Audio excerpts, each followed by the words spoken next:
I cannot express how little I give a fuck about a Lord of the Rings show that costs more than like the GDP of an island nation. It's gonna be slow as fucking balls. What are you talking about? It's based off of the most popular book that everyone's read, The Silmarillion.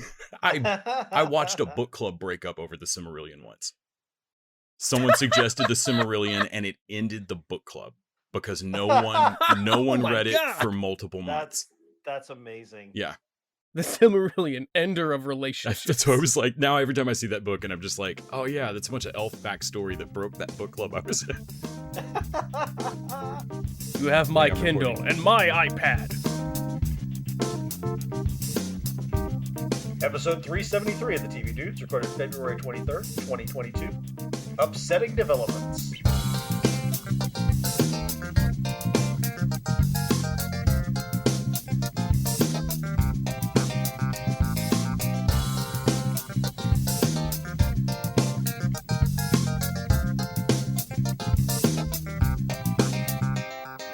This week, we've got some upsetting developments.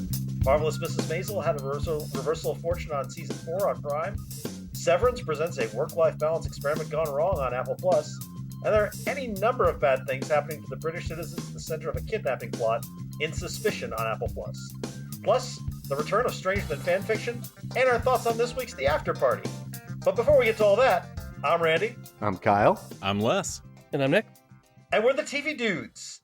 Y'all, I was very close to calling this episode like a bite of the apple because 3 of the 4 shows we're talking about are Apple shows. Well, and all the British people were together in New York. That's why they're screwed. Can I spit out this bite? Oh, I see. Luckily, we're gonna have that. Only this version of you knows you ate that apple. The other one, no memory of it. That helps the current version of me in no way. It's really weird that for Nick, it only the podcast happens. Like, there's no time in between. It's just like we stop recording, we start recording. No, the Nick you're listening to is the Any Nick. He's never. This is all he does. This is Any Nick. It's not true though, because Any Nick remembers all the movies that Outie Nick watches. It's awkward. Outie Nick watches everything. Any Nick's just winging it, just making it up. I think the concept's a bit misplaced. I want to see somebody who one part of the life is watching the shows and then the other part is talking about it and neither can remember the other.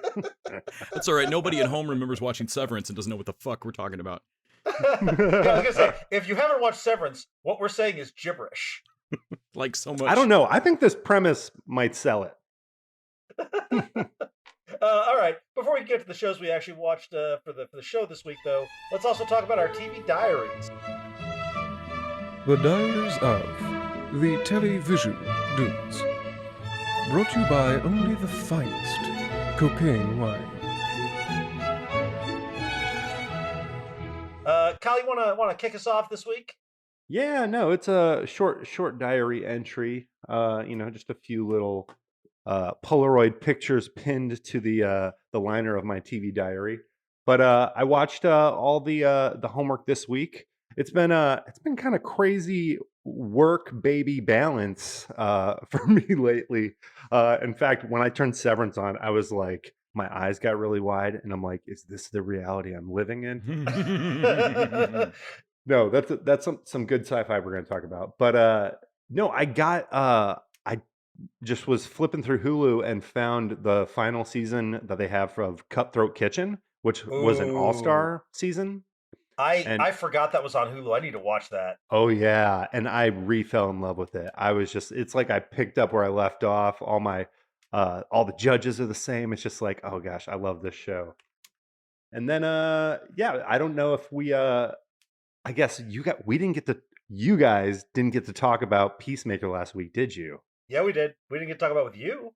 Well, but you got to talk about the season finale? No. That comes on the next morning after we record. It literally comes on like 2 or 3 hours after I'm done getting all the audio back for it. Like, no, you're right. We haven't talked about Peacemaker. We are the last people on the planet to talk about that. You're right. Literally, yes. We're having double dessert this week. I forgot about it. We couldn't wait longer in the week to talk about Peacemaker. And then because I think Nick, didn't you send the text thread like, I feel like we should just record on this right now, or I wish we could talk about this right now. Yeah, Peacemaker's was almost worth doing a special like extra Thursday episode. Yeah. It's like, no, wait, but we can't wait about this. We got to talk about this. But yeah, no, and then the after party. Yeah, and that's about it for me. I wanted to watch The Kingsman. I was seeing that Nick got around to that. That was a pretty awesome drop on Hulu. Yeah, so HBO, yeah, I think, so Nick, rated awesome on Hulu. Let's hear about Kingsman, because I've heard mixed. I have heard mostly that it's terrible, and then my rep from a game company whose I don't trust his taste at all. Randy, I can settle this for you. Yes. Les didn't finish it. I made it 25 minutes in and nothing had happened, so fuck it. But my rep at the game company was like, "Oh, it's really good. You should watch it." And I'm thinking, that's not what everyone else has told me. No. It was like watching the cutscene from a video game to a concentration camp scene.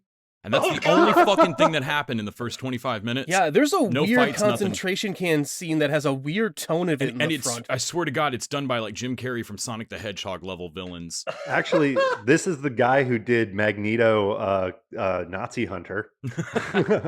Well, this is Vaughn, right. Isn't it the same guy who did the other Kingsman movies? Yeah, it's Matthew Vaughn. Yeah, I mean, no, it's the same. What happened? It feels in no way like them, because you remember how Kingsman, at least the first one, was very kinetic, and that movie just flew and didn't really waste any time. Which there was a lot of that in the trailer of this one. This is the exact opposite of that. This is like 2.5 hours, and the movie doesn't get started until 45 minutes in. Oof. That's when the actual first act like comes to a head of like, okay, now we're gonna start the World War, and then jump ahead. This movie has to jump ahead years twice in order to get its fucking story done.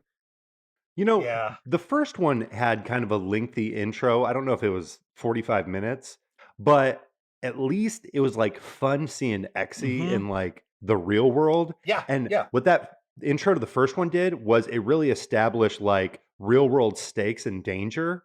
So like by the time you got to the James Bondy stuff, you were already scared of like, you know, a thug around like somebody who could actually kill you. It kind of sold the more, fantasy stuff. Yeah, I was just bored. I stopped watching it and went and watched Police Academy instead. Yeah, you know the Rasputin thing? In the trailers, Rasputin is the big bad guy. Yeah. He's their first mini boss, and then he's done for the first third of the movie, and then he never comes out. He's dead after that. Oh, that's no good. That's so they hide it for no reason, because the other two kind of mini villains they have are not interesting either. So Nick, was this better or worse than Ice Spiders? No, I liked my Ice Spider. I finished Ice Spiders. Yeah, Ice Spiders was fun. Me and Les both finished Ice Spiders. I got two things we really liked about Ice Spiders that we're going to steal for other projects. I don't think they meant the first one to be funny, but it is one of the funniest things I've ever seen on film. Were the two things the ice and the spiders? In Ice Spiders, yeah. They do a stunt that I don't think they meant to come across this funny, but it's hilarious. A spider takes a guy across a countertop, right? So you can only see his legs up the top, and then it starts to pull him around and kill him, but his legs are just kicking around like a little kid. So it's that Jurassic Park kind of kitchen scene of like, you're looking over like some metal industrial kitchen counter kind of stuff, and you just see this dude's legs like up in the air, and I know they meant it to look scarier than it does, but it's fucking hilarious. It is. It's so funny you can't believe when it happens that you've never seen it in a movie before. Yeah. It's like, I'm going to do that, but on purpose later. Right? Like, make note of that, but for real. Yeah, I watched Lower Decks. I rewatched that. Miss Maisel I hadn't actually watched before, so I watched the first season, or I tried to make it through the first half of the first season before watching the first episode of season 4, and I was like, oh, wait a minute. Amazon Prime has a good show on it. Holy fuck. Yeah. Yeah, we'll discuss. That isn't Vox Machina, which I also finished up, and actually the ending of the Percy arc is actually pretty interesting. They pulled it out with some eldritch horror Lovecraftian bullshit by the end of it when they nixed the vampires. It's almost exactly what I guessed. Yeah, and I love that Les. I'm like, oh shit, this is exactly what Les said they should do for the end of this thing. Which is weird, since both of us have not seen any of that Critical Role, and yet yeah, I mean, I realize you could cheat probably and go back and find the answer to that. What's his deal? He's got he's a gunslinger, but kind of got some sort of dark side. Well, it would be cool if they did this thing. So his vengeance made him make a deal with a demon, right? And his friends don't know, right?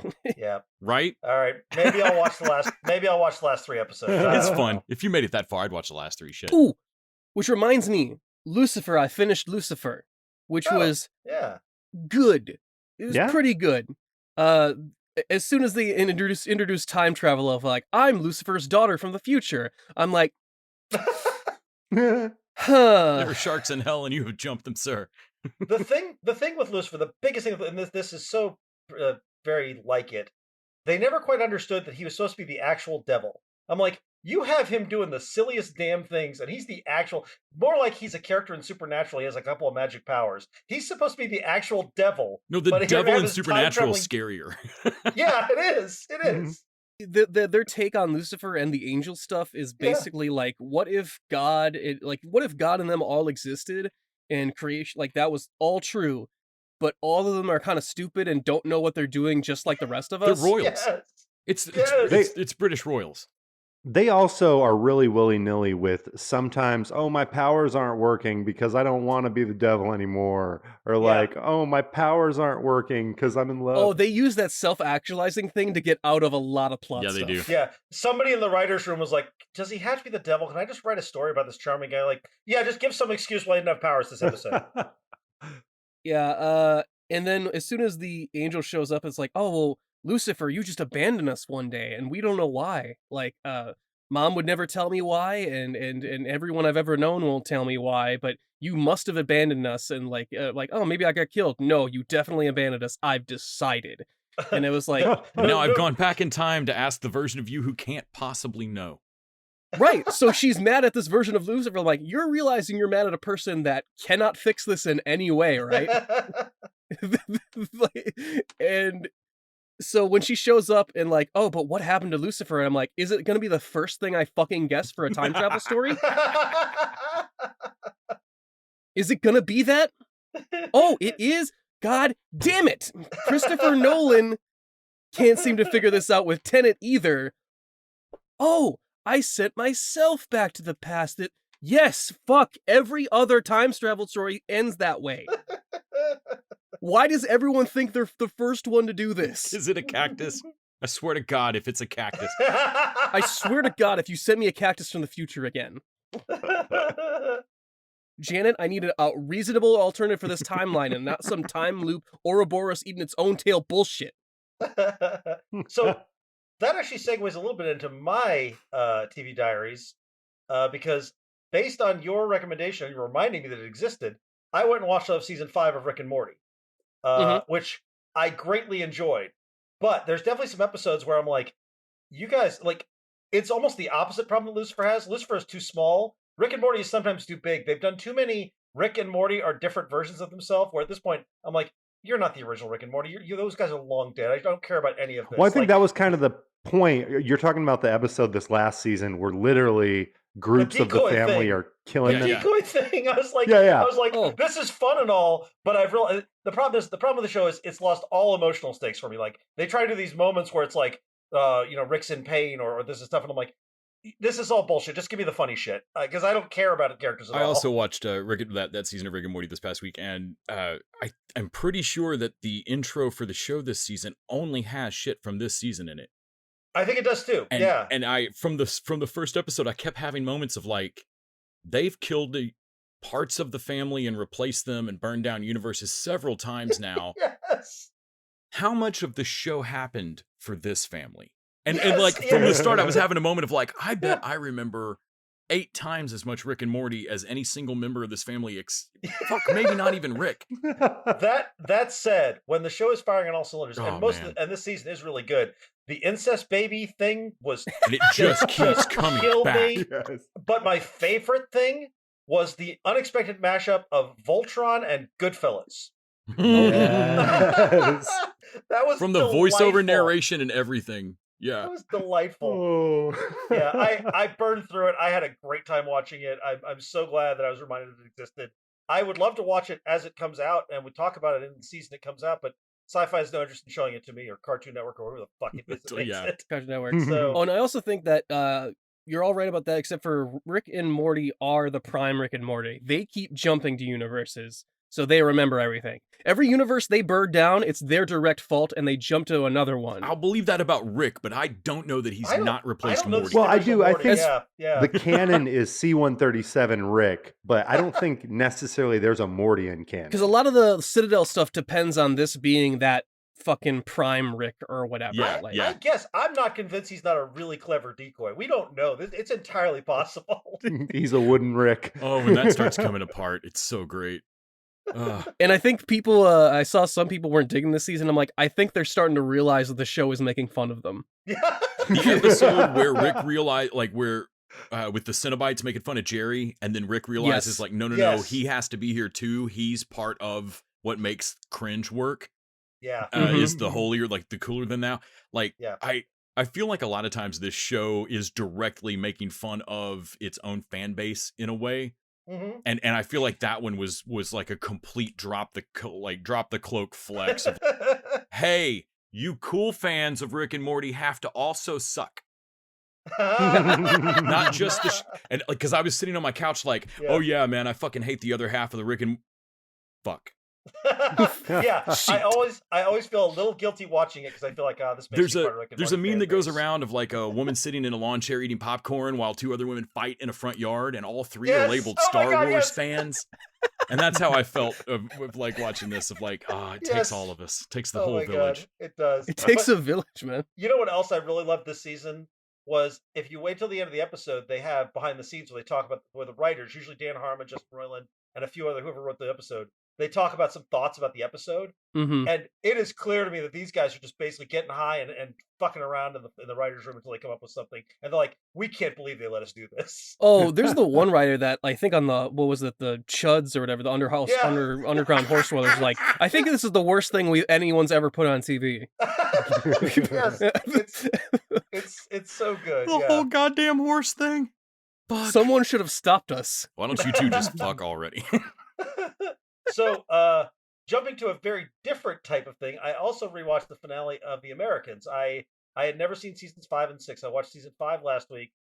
I watched season 6 this week, and man, it's a really good finale. It's not like the Shield level finale, but it's real good. And it's interesting because in the final season, they jump time like a year or two, and Philip has retired from being a spy. He's just given up on the whole thing, and he's trying to run the travel agency for real. And Elizabeth is still doing the spy shit. And there's real tension there because she's also got Paige, their daughter is now like 21, and she's trying to bring her into the whole thing. And so, and Henry, their other son, knows nothing about anything. And so it's like they've divided the kids up too, but they're still married and they're still trying to make it work, but they also kind of hate each other.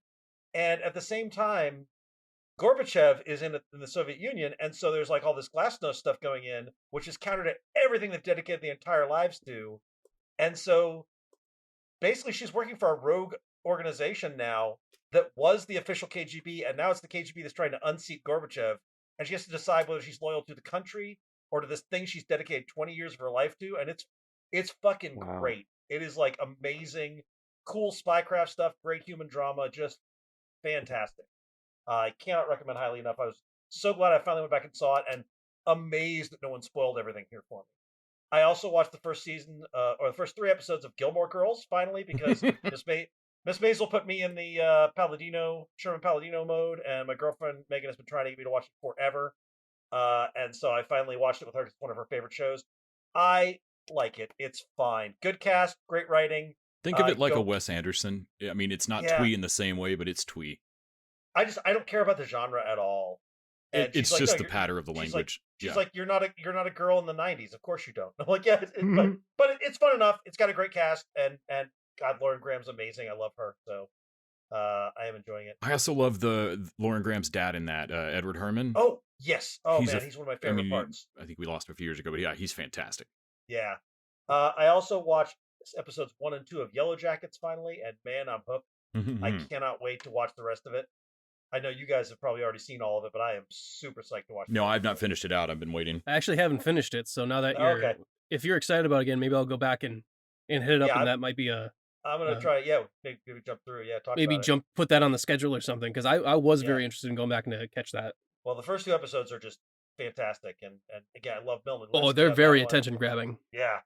I watched Steven Soderbergh's new movie Kimmy, which I didn't think much of. I think Soderbergh, I just kind of want to do his fun stuff, like he was doing Out of Sight and Ocean's 11 and that kind of thing. His more weird experimental stuff, I've appreciated it, but I don't like it. And this it's trying to be a mix of those two things. It's a high concept involving like Alexa type technology, and a crime, and it wants to be suspense, but also about being a shut-in in the age of COVID, and it doesn't really do either thing particularly well. But I will say this: the multimillionaire who runs their Amazon stand-in is Derek Delgadio. You have to refresh, but who?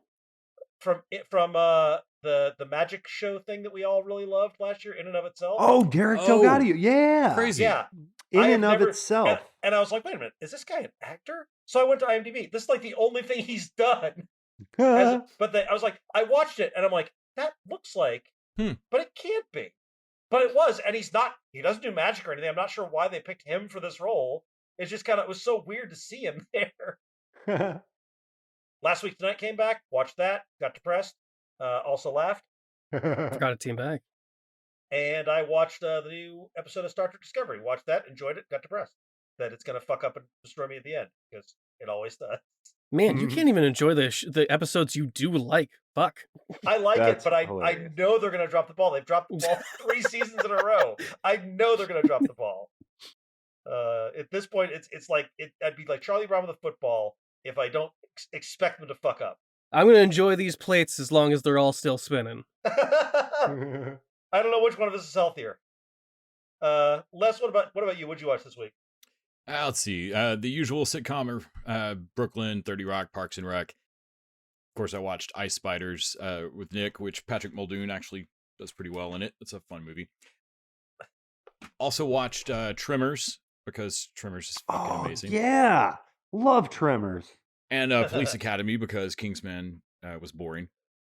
Rick and Morty, which I think I'm 2 years behind on that season, probably. It's fantastic. It was really fun.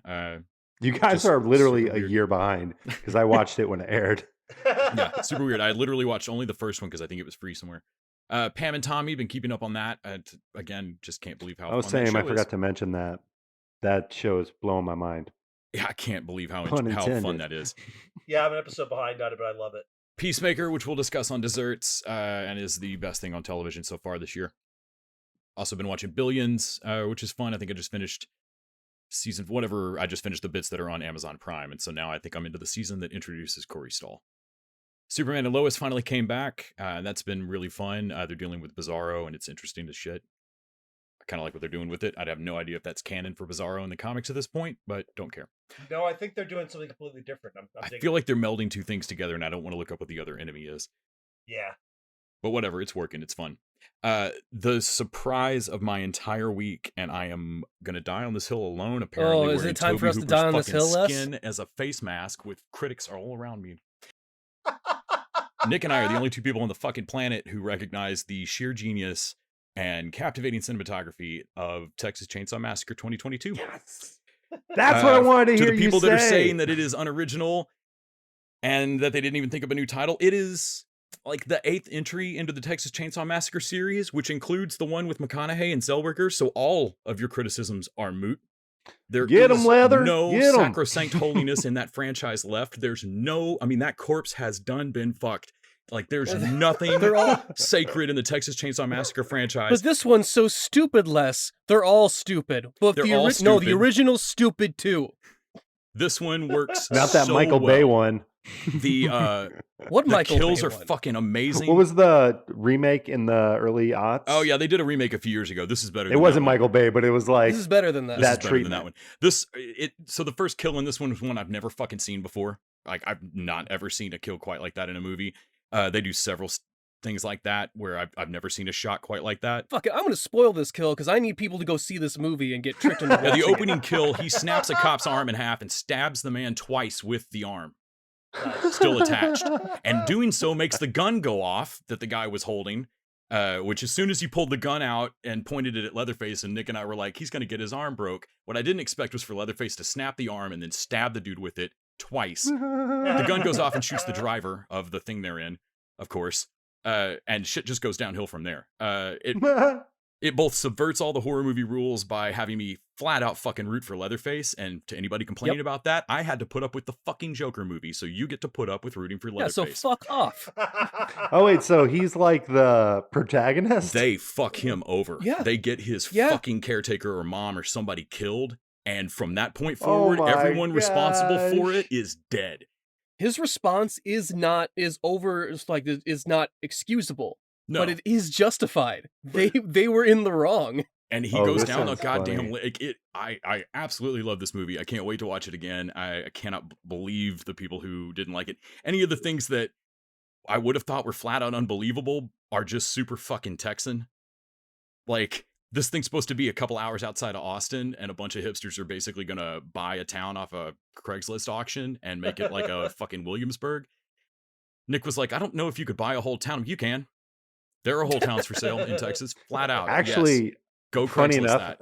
13 acres, 200 grand right outside of Austin. Yeah. I So looked at they it drive earlier far this enough week for out. something else. Like, the first dude they run into's got an open carry pistol on his belt, and they give him some shit about it, and he gives them some shit about it. Then he passes them on the highway a little bit later and rolls coal on them, which, if you don't know what a dude in a dually pickup truck, I did not know what that was. they can be modified so that they belch out black smoke, and he does it to them. And I had to send Nick the Wikipedia art, like, that's a real thing. And and guess what? That redneck ends up being the sort of vigilante hero in the middle of it. You're really rooting for that guy. He's got an AR-15 at one point, and his explanation for it, which is also a national joke, is feral hogs.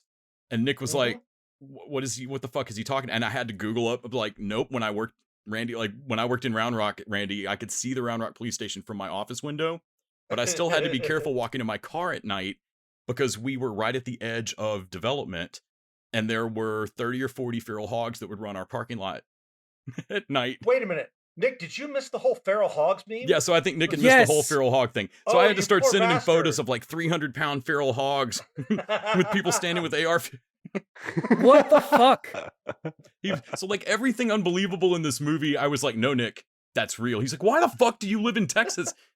That one fact has made me re-examine my thoughts on gun ownership and gun laws in Texas. Texas has 50% of the feral hogs in the country. We have about 2 million feral hogs. Then they should have all the AR-15s, because what are those monsters? In fairness, we do have a high percentage of the amount of AR-15s in the country. Now I get it. If I knew I was living in a very close proximity to mutated monsters, then yeah, I would. I'm assuming many people in Australia don't go out unbelievably armed. We're like half-assed Australia. You should see the bats in late spring.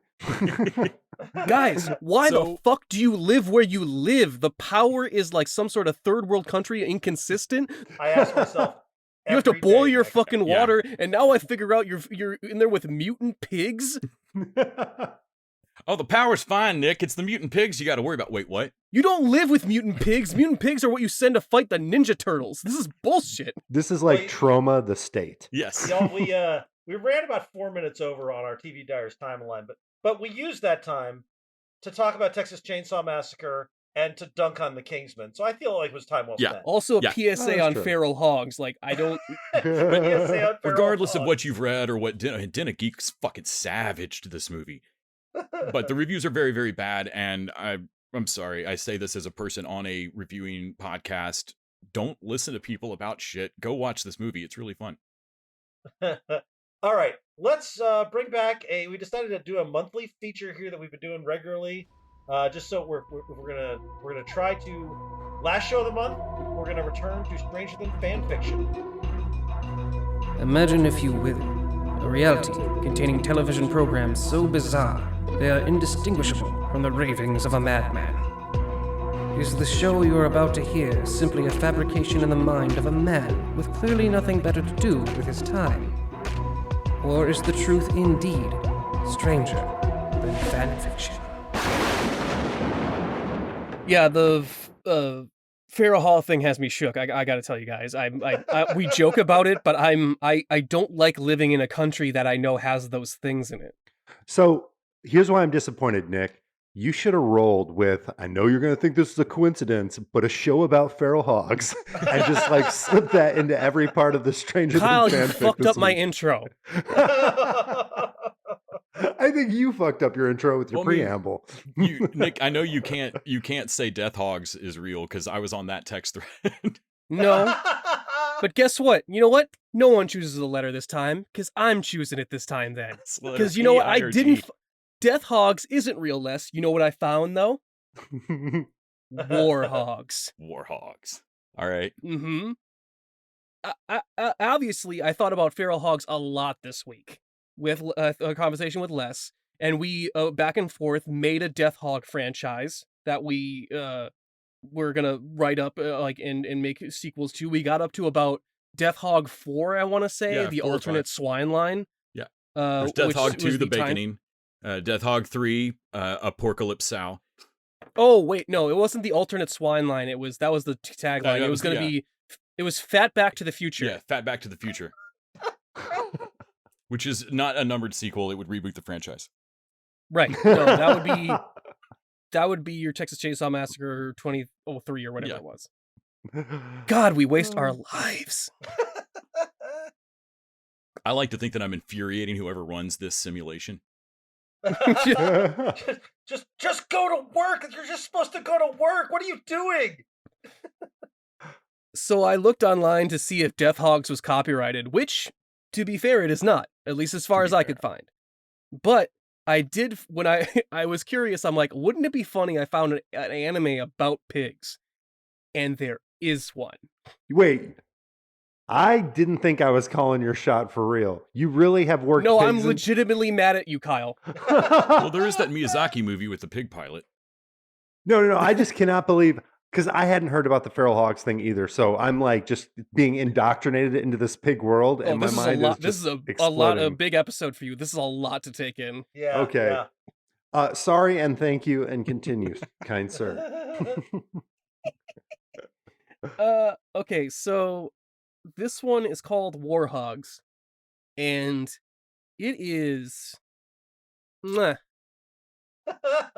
If you think about a show about sentient warrior pigs that is anime, this is it.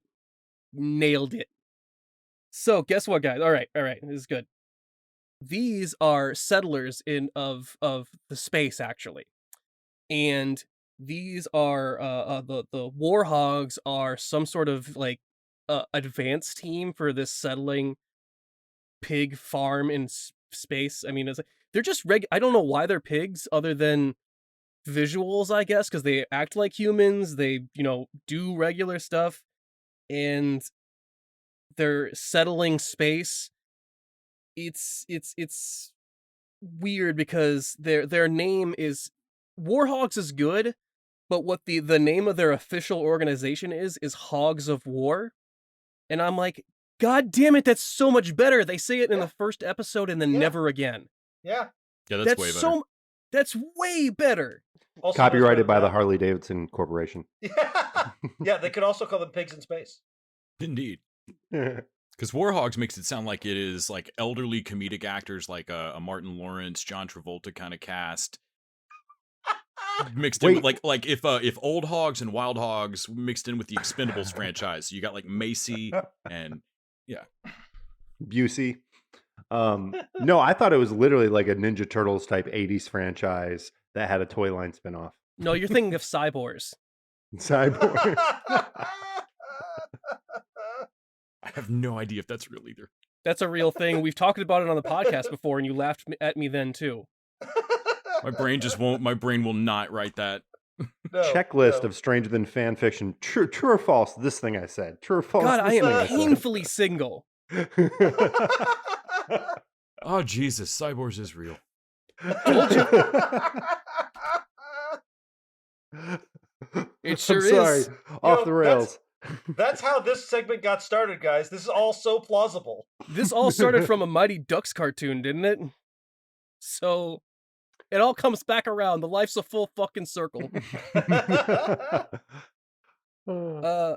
So what do you guys think that these hogs in space fight? I mean, the natural enemy of hogs is probably some kind of, I'm going to say alien anteaters. Sentient corn. Maybe it's post Charlotte's Web, some type of spider. Nope, Les nailed it. They fight food. Oh my God! Yeah! Les is weirdly excited about getting that right. Bonus points. So food has also become sentient. Like they. Wait. Food is already sentient, depending on what you eat. No. The food wasn't sentient before, but like food, like actually prepared Mhm. food, because they sent a fertilizer and their own meat substances in an advance team so that the planets they were gonna colonize would be ready by the time they got there. But apparently something went super wrong on whatever planet it was, planet 7917. I I forgot to look it up, but I think in Japanese it's a number pun or number joke for some sort of order that you get at a sushi restaurant. Do any of you know that? No, I have no idea. 7197. I thought it just drew a penis on the calculator when you turn it upside down. No, I definitely checked that. Did not look like boobs at all. I mean, I can see some, like, if someone were to tell me that a Taco Bell left unattended for 100 years the food in there became sentient, I would believe that. So this seems plausible. There's a reason they won the franchise wars. When you say food, is it like fruits and vegetables, specifically tomatoes, or are we talking like a hamburger, a piece of pizza? Man. Sentient hogs versus the VeggieTales crew gone apocalyptic. Or I I'm was all in for thinking that. killer tomatoes. So they have different factions based on the food group. So I love that everyone here is just like, yeah, you can say whatever you want, Nick. Doesn't matter. It just doesn't matter. This is the one I've seen it. They're dead inside now, listeners. There's nothing left in them. So the food groups are also they're not a monolith. They're an inner fractured society. They thought that they didn't know who their gods were. These guys coming in and saying that, oh, we actually sent you here to be our food does not go over that great. So the meat products, which they never spent time as animals. They are grown meat. So they are a live, I guess, hamburger or sausage or wherever the fuck they are. So it's like a fake pig versus a real pig? I don't know. For some of it feels like pig on pig hate there. Like it's pig on pig crime. So they're fighting a lot too, but there's an inner coalition to fight the incoming war hogs and decide to wipe out their gods, basically. It's like a zealotry, like, no, we have no gods, we decided this, so if they come down and show the populace that they exist, our whole premise for our society goes down. So we need to take out those fucking war hogs, and we need to take them down right now. And so they put together a fighting force that I did not get this until a half hour before recording this, because they have people that are like, they have the bread twins, and they have the veggie crew, which are like tomato and lettuce, and they have like the meat. And what I didn't realize until they put together in the spaceships that they fly in a formation, I'm like, fuck, they're a sandwich. How did I not get that? They're a BLT, fuck. No gods, no masticators. I guess they don't have condoms or condiments. Condiments. See, in my head, I was imagining that's like the weapons they used. Like they fire ketchup. Fire ketchup. No, that would make sense. No, they just fire lasers and shit. Is it mustard gas? No, just mustard. All the sci-fi stuff is surprisingly normal. Like, it's just weapons, spaceships, and stuff. Just the things inside them are food and pigs. Which might make it funnier? I don't know. Like, so it's basically a Star Trek show if Captain Kirk was a pig and the Klingons were like food supplements. Okay. All right. This definitely sounds like something that would be like doodled on a piece of paper. I don't have anything more weird to tell you, because really I think that's the joke of it, and it's not funny. I'm going to go out on a limb, and I think it was the sandwich thing that finally broke me.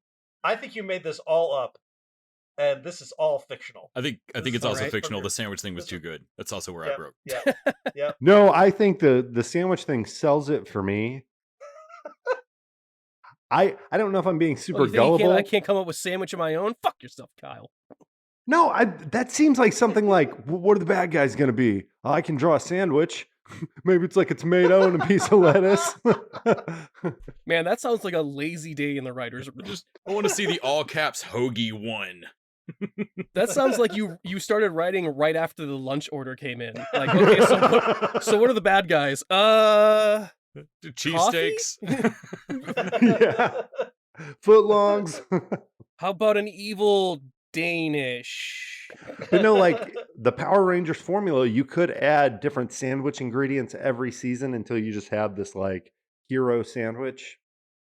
No, I definitely do that in a season 2. And I would give them different colored ships. If we're gonna do, why doesn't the lettuce fly a green ship, you know? Mhm. So Like- don't keep us any further in suspense, Nick. Is this real or fake? Oh, this is totally made up. What are you talking about? I was waiting for nationalist cauliflower or something like for broccoli to have had a vegetables on a monolith. Like, oh God, where's this No, going? this is fucking insane. Yeah. Wait, so did you make that up on the spot then?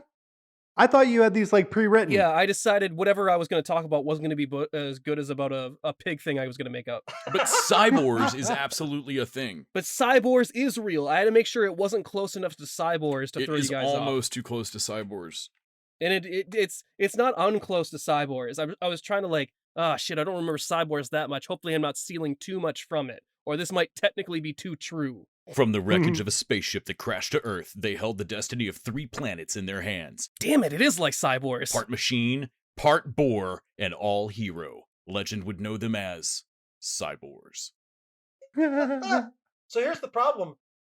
I would have, if you had told me this was real, I would have at least watched an episode. So anime has You say failed about once all the again. ones I make up, Randy. That seems Yeah. quite convenient. That the real ones you're like, I don't want to watch that. Oh, that's made up. Oh, man, I would have watched that. That's what I'm saying. I think that they. Here's how you know it's fake. That sandwich spaceship thing would have been a meme already if it was That's probably true. Yeah. Actually. real. Sandwich is the universal language. Mhm. I don't know. The Voltron thing in Rick and Morty got me thinking of what would be a food-based Voltron, and all I could think of was a BLT. Sandwich. Yeah. Honestly, it was the Rick and Morty of it all that was making me think, well, shit. Because this isn't weirder than sperm incest babies. So Also, Rick and Morty, if I see this as a D plot on the next season, I'm fucking suing. No, you're showing us all your collectibles, and there's like an Ultraman, there's like Transformers, and then there's just a sandwich sitting there, and you're like, no, for real. You just haven't heard about it in America. Why is just a sandwich there? Oh no, it's not, it's in its sandwich mode. yeah. What? That's actually Just collectible. a regular car? Oh wait, no, I had a hamburger that was a Transformer. I feel like It was like a McDonald's knock- did that at some point. Yeah, it was like a knockoff GoBot. Transformer. Yeah, they did like remember that as a whole kid. Happy Meal kit where it was like the different pieces of the meal. Let's but they never were talk about Transformers. TV ever again on this podcast. So this seems like a good place to remind you that you can support us by going to patreon.com/tvdudes What a and throw us hole a that bucket was. episode. In exchange, we get to keep up with our streaming content services and pay for our hosting costs, and you get bonus content each week. This week, we're concluding our mini marathon of the films of Jan de Bont with Twister, which is probably going to be, based on the discussion we had before we started recording this episode, one of our longer Patreon episodes. Before some of us started recording, because I got some of that. That's true. We also have our $20 showrunner level, so if there are shows you want us to throw in the rotation, you can buy in that level. Give us a couple of ideas. Doesn't have to be anime. Could be Cutthroat Kitchen. Could be just maybe not on the level of oh God, what was the show? I blocked out what the show was that we watched that was about the ASMR cops. Big Big Dogs. Big Dogs. Oh, yeah, Yep. yeah, with Yeah. the sandwich eating. Yes. ASMR cops. I knew exactly Yep. what you were talking ASMR about. cops, you had me. We have us pay $20 and have us watch Cyborgs and refresh me on it, so that I know how much I got to worry about some sort of legal copyright. Tell me you don't want to see SWAT cats fight warhogs. Oh, crossover of the century.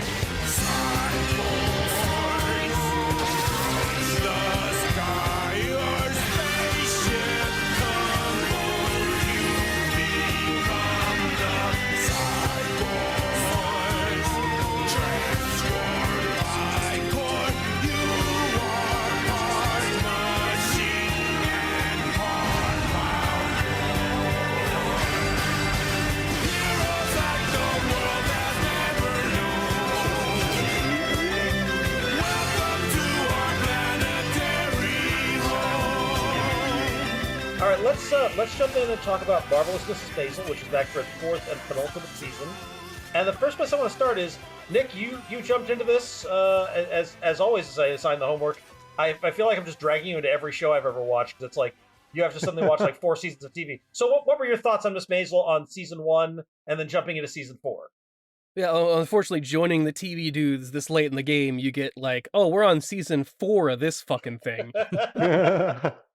Okay, I guess I'll... Like Les said, Amazon's Prime's brand is, this is almost great, or almost good. Yes, yeah. And I thought Vox Machina was the only thing that I was like, oh, that's the only thing I've actually truly, fully enjoyed, rather than, oh, Reacher, that's good for what it was. Mm-hmm. You know, there's always a qualifier on it. Yeah. Miss Maisel is like, oh, wait a minute, this is actually fucking, like, good, full stop, no qualifier. Yeah. Actually good. I'm actually mad that you guys didn't pump this up for me like fucking Mythic Quest or Ted Lasso or something. I feel like it's like, well, Amazon service itself. I mean, they resell other people's shit, right? Amazon's brand is a cardboard box. And Amazon shows are about as interesting as a cardboard box. Except when they Except when they partner with a really great creator. Like if they just let Amy Sherman Palladino pack that box, I'm cool. Don't fucking muddle it.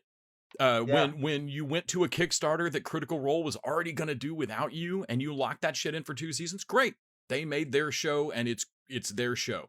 Because Miss Maisel feels like someone's actual like firing on all cylinders creative. You know, if you let Sorkin or somebody like have a show in their prime or whatever. Yeah. And everything else feels like, I don't know if it's amount of cooks in the kitchen or what, but most of Amazon feels like a truck of money backed up to tepid, or just they don't swing for the fences with the amount of fucking money. They're the Yankees. They're playing safe. They're like ABC with better lighting. Yeah. Well, this show in particular does a magic trick every season where it sells the comedy bits where you're not actually watching comedy. They don't have to tell you a whole set worth of jokes, but like the show can exist as its own thing, like in a believable comedy set. Yeah.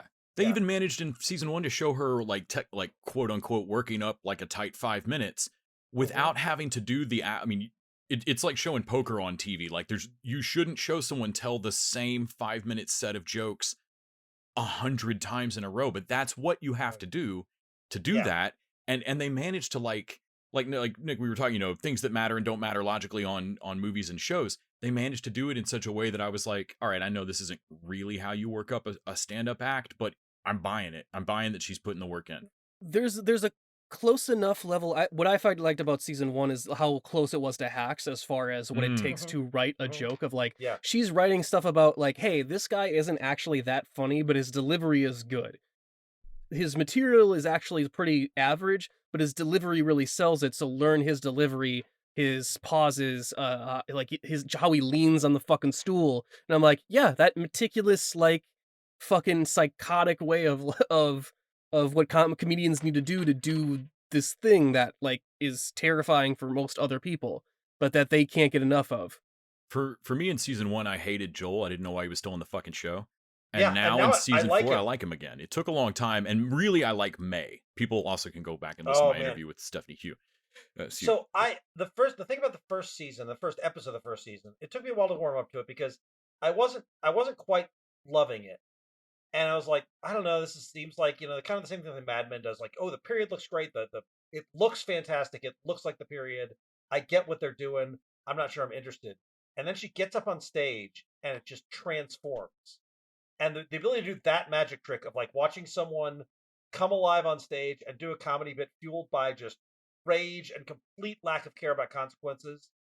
And they've done that several times throughout the show. And I think that is what got me. But what's interesting is watching season 4 now, is that she's kind of trying to go back to that. And I saw a piece in Rolling Stone by Alan Sepinwall where he sort of complained about that. He said the season 4 feels like a regression after her going forward. But I think that's kind of the point. Yeah. I think that we're supposed to be seeing her regress back to, wait a minute, I'm tired of being told what to do. And I'm tired of being told that this is how I have to be, this is how it works if you're going to be a female comedian. She's like, I just want to be a fucking comedian. Well, I and don't want this to be a female time, comedian. last time she didn't know what she wanted to say. She just kept getting up there at the right level of drunk and yelling a bunch of shit. Yeah. And it would sometimes work for her and sometimes wouldn't. But now she's back at that point, but she knows the kind of comic she wants to be. She knows exactly what she will and will not put up with or say.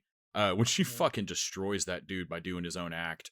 Oh my God, that was so good. And like, but she's back on the one hand, she's back to where she started, but on the other hand, she's a completely different person now. Yeah. And I'm loving watching her deal with this again. Also, most of the shows, she'd be the Ted Mosby, she'd be the Piper.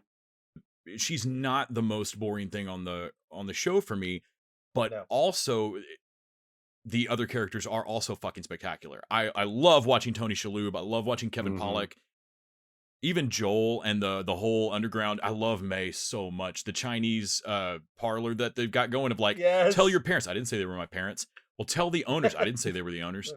Well, I love that. I didn't say they were your parents. I'm like, I've heard parents before. I don't need to speak Chinese to know that she those keeps are that your up fucking though. parents. He says it again like the next day of like, so your parents. I didn't say they were my parents. Like, God damn it, give it up. this could easily fall into the Dexter problem of I only care about her and her comedy journey. I don't care about her parents or her father's desire to be to go from being a science professor. Him working at the Village Voice. Oh my God. Yeah, and or much as I love Kevin Pollak, the notion of this rich guy who gave her money for an apartment and like all this stuff that didn't necessarily have to work, but it all does. And Joel is like, he's a wet noodle. He's supposed to be the reason she went to comedy is he was a disappointing husband, but they managed to redeem him as he's learned, oh, I fucked up and lost something good, and maybe I need to change myself and find something else that's good. Like the way they do their relationship, I think has really worked. Like I like them as co-parents. I like them. They're not at odds with each other. They actually they're like friends. Like that's what I found very fascinating of jumping forward to season 4 because I couldn't finish season 1 before I started. And I'm like, I should watch one episode of season 4 to see where it's at.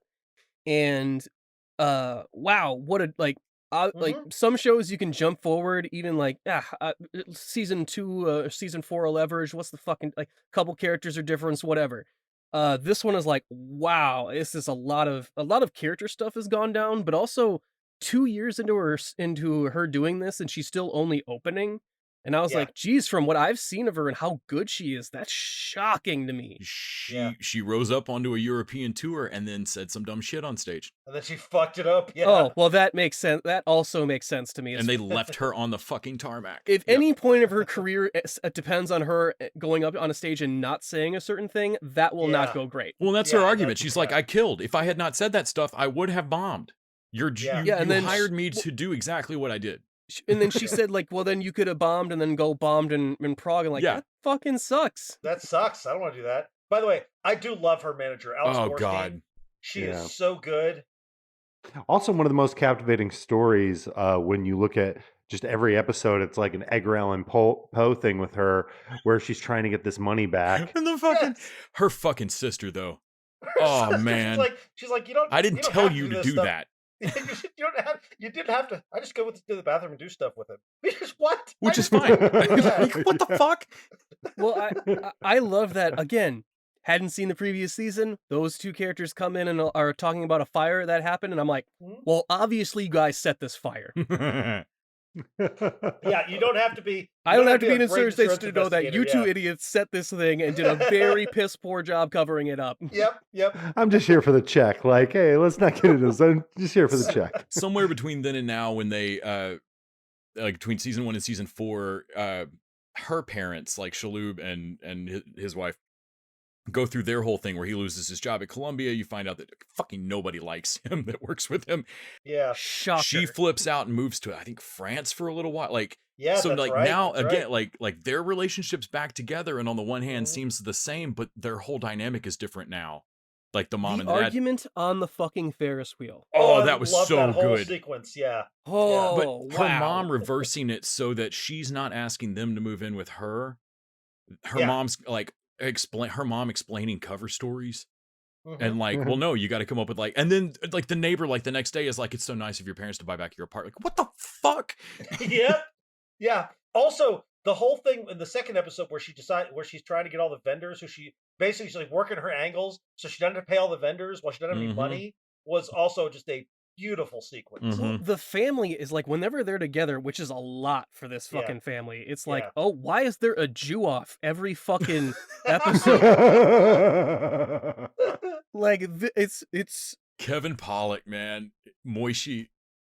Kevin Pollak is so Moish good is in so this. good. I love him so much. Moish, good lord. Like, if someone was to put, like, what if Jewish guilt was a person? That would be the mom. And if, like, what, and what would, if a Jewish dad, even if it was your dad, it's still like, I love the fact that in the Ferris wheel, it's like, you borrowed money from my dad. I don't like how that sounded like an insult, because it is, Dad. You. Yeah. And the Yeah. mom just like, who wants ice cream? Who wants more funnel cake? Yep. Also love they move the kid's birthday. Oh, yeah. And No. then she Oh, just wow. goes. Eventually, she just goes along with it. She's like, Honey, all of that is exciting, but today is just not your actual happy birthday, baby. "It's not your happy birthday." And on the phone, though, when he's like, what? We moved your brother's birthday twice. He never figured it out. And she goes, did you ever move my birthday? No. Click. It's just- Yeah, I'm like- it was the most unconvincing no I have ever heard. When in I my realized life. they didn't just, hey, we're going to have your party on a different date. The kid's little. We just told him it's birthday now. was different. Yeah. No, they're just like, he's little. He doesn't know. She's like, you fucking sociopath. And then, of course, like, when she's confronted with it, Randy, you're right. Like, what are you going to do? Like, Fine. fuck, I guess it's your birthday, kid. The only time I've seen a no that good is in Men in Black, when he's asking him, "Did you ever use the flashy thing on me?" He's like, "No." Nope. And he's 100% lying, and we all know it. It's the same thing. Yeah. Shaloub's delivery is so perfect. I've seen a yes that good, which was Joel McHale's one in Community, where Britta asks him, like, wait a minute, are people using my name to say mean Yes. making a tiny mistake? Yes. Yes. You've guessed it in one. My only gripe about the season so far is I was so mad when it was only 2 episodes. Mm-hmm. I'm like, man, let me binge this thing, or at least give me 3. That's the I standard. think they're going to do them 2 at a time and then do a break. I feel like in the past they've dropped them all at the same time, but maybe I I'm think they wrong. have. They've done too, I like think halves they- of seasons before where they did like whole first block and whole second block. I think they wised up to like, wait, this is a show we want people coming back for week after week, and then we can plug in ads for our other shows every week. When and does maybe their they'll Lord watch of the something Rings else. bullshit start? Oh, Is man, it November. gonna time straight out till then? No, it's gonna go to Lord of the Rings, and Lord of the Rings. Just will got a drop, like, Miss one Maisel episode- fish hook in my mouth until Well, fucking there's November. also a thing with the subscription where if you're going week to week, then you're enticing Yeah. people to buy a subscription every week if that's the week they get caught on. If it's all there, they'll just buy a subscription at one point, have it for a month, and then be out. Mhm. Yeah, I get it. I'm just like, they're gonna release Lord of the Rings 10 minutes a day until the episode's done at the end of the week or something. I don't Wait, like this for posting real? it on both. No. I'm Oh, I was like, damn. No, it's just gonna feel like It's just that gonna because feel every like episode. Anyway, this is great. Really super happy it's back. I always forget how good this show is, and then I start watching it and I'm like, oh right, this is one of the best shows on TV. Cyborgs! Ambushed in a distant galaxy, blown through a rip in space, crashing to Earth in flames.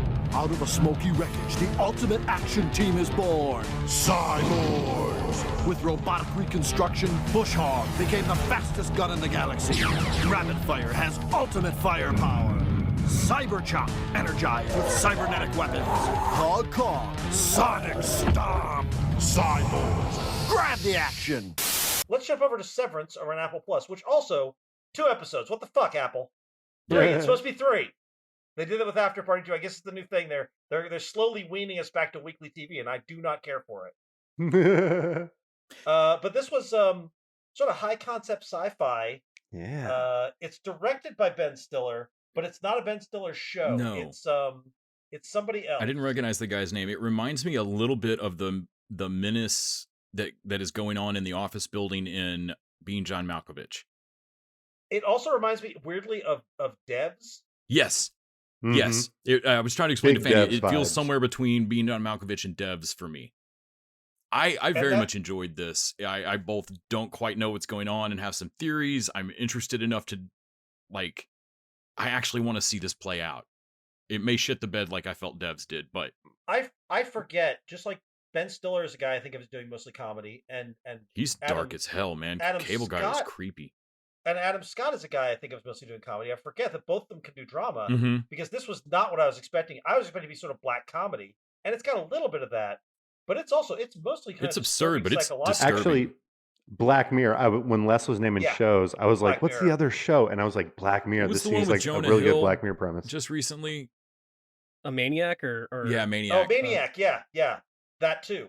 But yeah, the sort of notion of like fucking around with people's memories and what that does, and how does that change your personality? It also reminds you of Michel Gondry's Eternal Sunshine of the Spotless Mind, of course. Well, the slow ramifications of like the way they're doling out the fact that this exists in this universe, so people have. I mean, there's the severance process, and that means that there's also groups that are protesting the severance process, and there's different thoughts, and they slowly dole that out. Dinner parties, yeah, and you start. It kind of lets it happen with the audience where they introduce this concept to you, and then as you're watching the show, you're like, oh yeah, so my home memories would be different. I mean, the severance process for folks that have not watched the show at all, your work memories are your work memories, your home memories are your home memories, and when you are in the building, it's spatially located. When you're in the building, you don't have any fucking home memories, and so like, okay, that sounds like I get it, right? Immediately, somebody points out that, hey, for your work, you never go home then, right? So for them, it's like they blink in the elevator and they're just at work again. They're back. But they feel like they slept. Yeah. Maybe. Yeah, the psychological implications are And then you start, yeah. They physically experience downtime, but no one psychologically ever experiences it. So the things they're having to do with Totoro. There was a great detail where they say to Adam Scott's character, "You look hungover." And then later you realize, oh yeah, that's because his character is drinking when he's like not at work. Yeah. Drinks a lot. Like the stuff they're having. Totoro is the one John Turturro's been working there longer than the rest of them. Like he was the one hired or has been there longer. And he is off, man. The stuff they're having to do. Well, so how long? I bet you didn't start out like that. Well, when you started out, you had fresh memories of your home life, but work you slowly loses those, and you would become a weird work you. Yeah. Eventually, that's what Adam Scott has to tell himself. Like, the reason I had to spit out this piece, I wanted to spit out this piece of apple was because it's fucking terrifying. It's scary. Like, it tastes good, but I fucking, Jesus. I could see why people would agree to it. It's terrifying. From the outer you perspective, I would love to go to work and never actually have to remember experiencing it. But you'd also, the minute you think about it for even a fucking second, you have to go like, well, then I'm condemning another version of me to this hellscape that they can never escape from, because the decision to leave is up to me, not me in there, me out here. Yeah, and so you at work has to keep asking a you that has never had to go to work to let you quit. Yeah, and you won't, and you can't, because you can't send notes to yourself. Yeah. Adam Scott has to frame it that like, because he gets mad at those people. Can you imprison yourself? Like, did you go home and we're like, yeah, except that's what you're doing, dude. Well, and somebody makes one of those people makes the offhand statement about like it starts to divorce you from moral surety in the workplace, or they phrase it somehow like that, and you start to realize that like, without any downtime to think about what you're being asked to do, you can be asked to do things just at work that you don't see the ramifications of and don't understand. Who knows what you're doing? Yeah, you're working for a major corporate, like, and that's the other thing is like, there's a clear implication they're doing is so weird. Something big is going. Like, they don't know what they're doing. They don't know why they're doing it. Like, there's a part of me that wants to believe that I'm not certain the office is real. Like, do they just go to sleep in the elevator? Is the physical building real that they have to walk around in? Right. I like to think that if this show was smart, it would go the way of the corporation seems evil. And sure, a lot of the stuff that they're doing is amoral, but I'd like to think that... But it's just what corporations would do? But also, maybe Les said, maybe the job is necessary, that the world only functions if someone does this job, and it's shit luck that you have to do it. That we can't... Yeah. We've made the job as as comforting as it can be by killing... Not even condemning one person to do it for life, but a different version of you that won't... Yeah. But like if the world only works because one person has to Shirley Jackson pick the lottery or something like that, you can't let those people fucking remember that, right?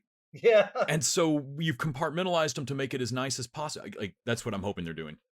also, like, I like to think that, oh, they're not letting the requests to quit going up to the outies. Yeah. Unless they do, and they never say yes. Why Yeah. would your outie ever Then say yes? Then I would say, ooh, you probably should lie to them and say that the messages never got there. That's because that would that's be worse. true. Because Yeah. that would be worse than what. So you have to, like, when you're in there, you have to think, I am the type of person that would do this to someone. Yeah. The existential dread and horror of it is Yeah. fucking This was unbelievable. not what I was expecting at all, because it is such a crazy thing. Because Well, one of, yeah. how wild would it be if in this, these first couple episodes, we see how horrible this concept is, but we find out the reason they have committed to that is because the alternative is more horrible. Yeah. Like, Right. what if we find out Adam Scott is more happy when he's working than he is in his real life? Yeah. Oh There yeah. is a 'Cause weird his thing where real life he's, seems like a shit show. and that's an interesting thing, because we don't see this, like, go out, get drunk, have party, because you don't have to worry about work. Like, all your life is the fun part. He is definitely miserable. People who decide to do this seem to have something wrong in their lives. Yeah. He's miserable. I mean, his life is over. He With someone with depression, yeah, that just blipping forward through time to a day is appealing, very appealing going forward. And I love that he has to frame it as he's doing it to himself, Mhm. because after a certain point, you have to realize that the you in your work is a different you. That's a different person. You don't have different Yeah, memories. but he argues at the different dinner table. No, there's experiences. only one me. Yeah. Because it's easier to do something horrible to yourself than it is to another person. Yeah, if there were Yeah. two different people, then that fucker's doing it to me.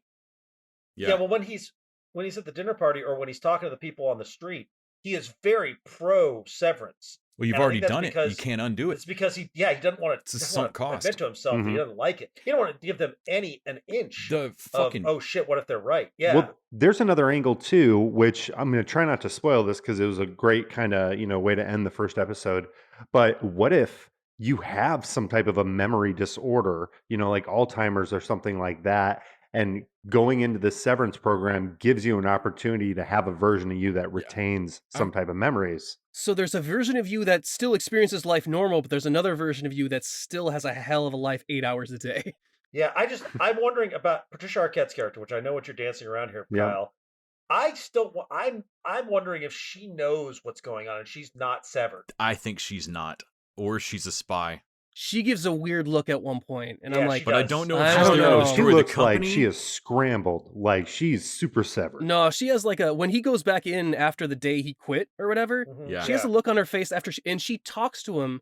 Her Yeah. neighbor, the not goes and talks to him the day after he quit. That's not a Yeah. coincidence. No, I don't think so but I either. can't I think figure she out if knows. she's spying on him for the company or if she is in the company as a mole for the protesters. I'm not sure Yeah. what direction she's. Also, they're in doing housing something. that the company pays for. Yeah. They have the break room as there's some fucked up torture room. Yes. The wellness center where they go for a reward or some sort of like It's- healing. was It's to remind disturbing you of as who the fuck you fuck. were. It Yeah. gives you like, here's some facts about you, and then they bitch at you for enjoying one fact over the So- other. Yes. So they're yes. This taking is some points cult away bullshit. and when if you enjoy so when you can't control yourself enjoying the idea of yourself anymore, you're done in the wellness room. So like deducting the points, I feel like is like you start with 100 points, you can enjoy 10 facts about yourself from the list, basically failing each time until they are like, okay, and you're back. And like I feel like Yeah. that was the natural timer of that. The phrasing of what he says in the break room and the like, I am sorry for the harm I have caused to the world. That's not the phrasing, but like it is Yeah. global and catastrophic, and he is personally responsible for some kind of fucking world-ending thing. I feel like I don't believe you. Say it again. Yeah, and like hearing the stakes in the weird language is part of what makes me wonder if like these people are doing something that is like cabin in the woods level important that you just can't mentally Yeah. handle, like Monty Python assembling the funniest joke. One of my favorite moments is when they're in the workplace and they're doing what passes for conversation in the workplace. They're like, what do you think we're doing? And someone like, well, what if the world outside is all toxic and we're all left? Like, there's some fun. Oh, like, no. Seeing them. He try to thinks piece we're that just together is- removing swear words from movies. I love that conversation. Also, the cast on this Oh yeah. is phenomenal. Totoro's great playing this sort of weirdo who's become Fucking weird because- Walken comes out of nowhere. And Walken's greatness, of course he's great, but he's great in the little bit part. He's perfect for it. Patricia Arquette, man, I'm used to her as the younger actress I've seen her as. I've not seen her. I was watching her and she was fucking magnetic, and I'm like, who is that? She looks really It took me a familiar. minute. And I looked it up like, holy shit. That's true and romance. She is just That's a Alabama. great performance here. So Boyhood. Loved her in Boyhood. Mhm. oh, I haven't seen Boyhood. That whole thing Okay. was, oh my gosh, that's like a transformative, I love like that movie. just the experiment of that movie. I recommend it to anybody to watch once. And also the other two workers, the woman, she's done a bunch of stuff, but she reminds me of other people. Like I don't know that I've seen her in things, but Oh, she's really yeah. interesting. Helly, I cannot yeah. put my finger on it. And the Do a Flip Spider-Man guy is the other one, and he's great comic relief. And he's the one that's so into it, like he's got to have something in his life, so he's Yeah. like trying to work for this waffle party, which is their incentives are like these weird Erasers, corporate finger traps. corporate retreat corporate, stuff. yeah, corporate stuff, yeah. Finger traps. Except for the turning hologram thing. That's not a reward. Yeah. That's just something they gave him. Gave That him. was weird. I'm loving all the odd little the shit you start to obsess about if you don't have a home life and you only have office drama. Yeah. You only Yeah. have office bullshit to get into. I see you took off the pictures early. I'm gonna go print you out that copy of the page. I'm From gonna that. show that copy of the handbook. Just look at it whenever you have a moment. Yeah. Yeah. Yeah, man. This was weird and dark and very, very interesting. It's the premise that the more you think about it, even more it's fucked up. And Yeah. by the time you think it can't get any worse, then it's like, oh well, if your Audi accepts your request, that effectively ends your life here. Yeah, when Yeah. he points that Yeah. out of like, but now this perceptual you will die. Like, wait, Yeah. what? Take that to its natural conclusion. Then, Les, you're working here until your you decides to stop and kill you. Yeah. There is no going home. You just die. You just cease to exist. There is no light at the end of this tunnel. There's a set of sci-fi books, We Are Legion, We Are Bob, where this tech billionaire is paid to have his brain scanned cryogenic type live forever type bullshit. And he dies in like the round now, and just suddenly, like for his experience, wakes up 500 years in the future running a satellite. Huh? Because a corporation owns his brain scan, and it's cheaper than making an AI. You just put a brain in Another a satellite. brain. And so now he's just this like planet exploring and like they're like, oh yeah, no, the going crazy percentage is really high, but it's worth it. And like you have no fucking say over this. Like you just keep waking up, like Because you're a brain scan and you're a they brain scan. own So you. yeah, and so there's like problems with like, oh no, you're just gonna keep waking up. Also, we don't get through the rest of this show without at least one suicide attempt. Oh god. Oh yeah, for sure. Oh for yeah. Sure. And also, everyone in that fucking room there has tried, and they must keep them from doing it. Because if you like Yeah. fully accept what's about to happen to you, there's no way someone wouldn't at least try slitting their wrists. Yeah. Hello, you on the table. I love the idea of a 15-year-old kid 20 years from now, like finding this show and watching it and going, oh, I wonder what was happening back in 2022 when this show came out. Because I see so many different allegories between just the culture lot, of kid. everybody working from lot. home now. Mhm. We're Yep. trying to work some shit out. Yeah, it's really kind of a mind fuck. Get ready for the ultimate action team! Cybernetic swine from outer space are here! Cyborgs! Hug Claw! Sonic Stomp! Rapid Fire! Flaming Hot! Stampede! Warp Speed! Airborne! Rockin' the airwaves! Cyber Chop! Martial Arts Combat! Bush Hog! Weapons Master! Their quest on Earth has just begun! Cyborg! Grab the action! All right, let's talk about the other show on Apple Plus, also starting with an S, Suspicion, which I'll be curious to hear y'all's take on this. To me, I watched the first episode and thought this was really fucking dumb, and then I kept watching it and I thought this is really fucking dumb, but I want to know what happens. And it feels like 24 if you took the fun out of This is the part of the apple I wanted to spit out, and this one's not complicated because it just tasted bad. it. I was going to say that it's point of interest without the interest, But yeah, the same metaphor applies. I will admit that I did watch, for whatever reason, I watched the 4th episode. There's 4 out, right?